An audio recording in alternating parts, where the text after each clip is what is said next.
Hello ladies and gentlemen, welcome back to C.A.R. Entertainment. I'm your host Dylan Hamilton, guys, and we're moving further on in our discussion about population in A21 biology, guys. We've done populations in general, we've done population interactions, and now we're going to do population dynamics, guys.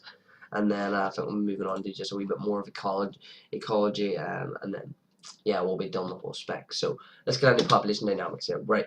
Well, there's this thing called the seasonal effect that you're going to have to know about, and this is when population growth is affected. Population growth is actually always going to be affected by things like births, deaths, immigration, and emigration.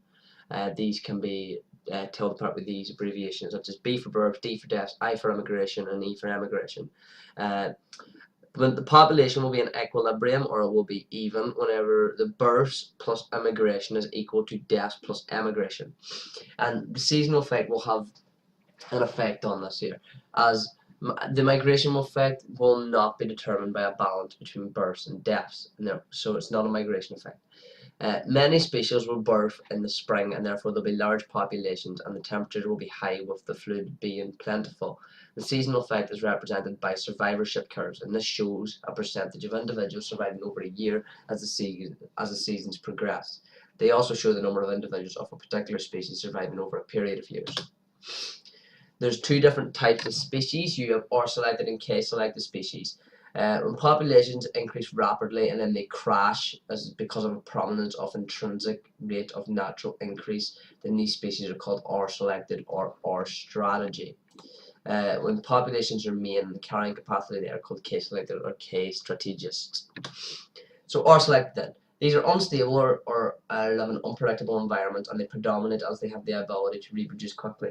They have little advantage in permitting successful competition as the environment is likely to change. Traits include that they have a high fecundity, they have a small body size, they have an early maturity onset, a short generation time, and the ability to disperse offspring widely. Examples include bacteria, diatoms, insects, and weeds. K-selected, however, are stable or organisms that live in predictable environments with the ability to compete successfully for limited resources. Traits include that they have a large body size and the production of fewer offspring, and they have parental care. Examples are elephants, ourselves, humans, and whales. We are more prone to extinction as we cannot respond well to environmental disaster. And a note here is that you may have to compare traits of K-selected and R-selected. And there's different fluctuations of populations. And why is there population fluctuations in the wild? Well, the birth rate and death rate will vary. There'll be fluctuations due to emigration and immigration, and there'll be rapid change due to physical or chemical components known as abiotic factors. You'll have these things called density independent factors, which reduce the size of the population, but the effects are unrelated to the density of the population. And then you have density dependent factors whenever competition effects are abiotic factors, as these increase with increasing the population and decrease with decreasing population. Thanks for watching this video. I've been Dylan Hamilton from C.A.R. Entertainment, and I will see you next time.